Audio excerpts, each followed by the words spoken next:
ಎಲ್ಲರೂ ಫ್ರೀಲಾನ್ಸರ್ಸ್ ಈ ಮಿಸ್ಟೇಕ್ ಮಾಡತಾರ ನೋಡ್ರಿ. ಅವ್ರೇನ್ ಮಾಡ್ತಾರ, ಗ್ಲೋಬಲ್ ಕಂಪ್ನಿ ಇವ್ರಿಗೆ ಹೈಯರ್ ಮಾಡ್ತೈತ್ರಿ, ನೀ ಇಲ್ಲಿಂದ ಕೆಲಸ ಮಾಡ್ಪ.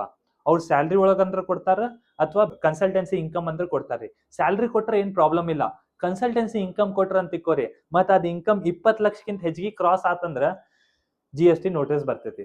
ಇದ್ ಹೆಂಗ್ ಗೊತ್ತಾಕೈತಿ ಡಿಪಾರ್ಟ್ಮೆಂಟ್? ಈಗ ನೀವು ಇನ್ಕಮ್ ಟ್ಯಾಕ್ಸ್ ರಿಟರ್ನ್ ಫೈಲ್ ಮಾಡ್ತೀರಿ ನೋಡ್ರಿ, ಅಲ್ಲಿ ನೀವು ಕನ್ಸಲ್ಟೆನ್ಸಿ ಇನ್ಕಮ್ ತೋರಿಸ್ತೀರಿ ಪ್ರಿಸೆಂಪ್ಟಿವ್ ಅಂತ ಹೇಳಿ, 20 ಲಕ್ಷಕ್ಕಿಂತ ಹೆಚ್ಚಿಗೆ ಕೊಟ್ಟೆ ಹಂಗ ಡಿಸ್ಕ್ಲೋಸ್ ಮಾಡಿದ್ರೆ GST ಇನ್ಫಾರ್ಮೇಶನ್ ಹೋಗ್ತೈತಿ, ಅವ್ರು ನಿಮ್ಗೆ ಒಂದು ನೋಟಿಸ್ ಕಳಿಸ್ತಾರ, ಅದು ನೀವು ಪೇ ಮಾಡ್ಬೇಕಾಕೈತಿ.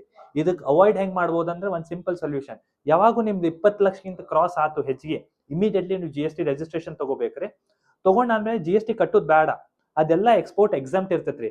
ರಿಜಿಸ್ಟ್ರೇಷನ್ ತಗೊಂಡ್ಮೇಲೆ LUT ಅಂತ ಒಂದು ಇರ್ತೈತ್ರಿ, ಲೆಟರ್ ಆಫ್ ಅಂಡರ್ಟೇಕಿಂಗ್, ಅದ್ ಫೈಲ್ ಮಾಡಿದ್ರೆ ನಿಮ್ದು ಎಕ್ಸ್ಪೋರ್ಟ್ ಎಲ್ಲ 0% ಮೇಲೆ ಇರ್ತೈತ್ರಿ. ಅಷ್ಟ್ ಮಾಡ್ರಿ, ನಿಮ್ದೆಲ್ಲ ಪ್ರೊಟೆಕ್ಟೆಡ್ ಇರ್ತೀರಿ. ಇಂಥ ಫೈನಾನ್ಸ್ ರಿಲೇಟೆಡ್ ವಿಡಿಯೋಸ್ ಏನ ಬೇಕಂದ್ರ ಫಾಲೋ ಮಾಡ್ರಿ. ಇದು ಯಾರ್ಯಾರು ಫ್ರೀಲಾನ್ಸರ್ ಕಂಪ್ಯೂಟರ್ ಮೇಲೆ ಕೆಲಸ ಮಾಡ್ತಾರ ನೋಡ್ರಿ, ಅವ್ರಿಗೆ ಕಳಿಸ್ರಿ ಸಾಕು. CA ರಾಹುಲ್ ಆರ್ ಗಾಂಧಿ, ಹಸ್ತಾ ಲ ವಿಸ್ತಾ.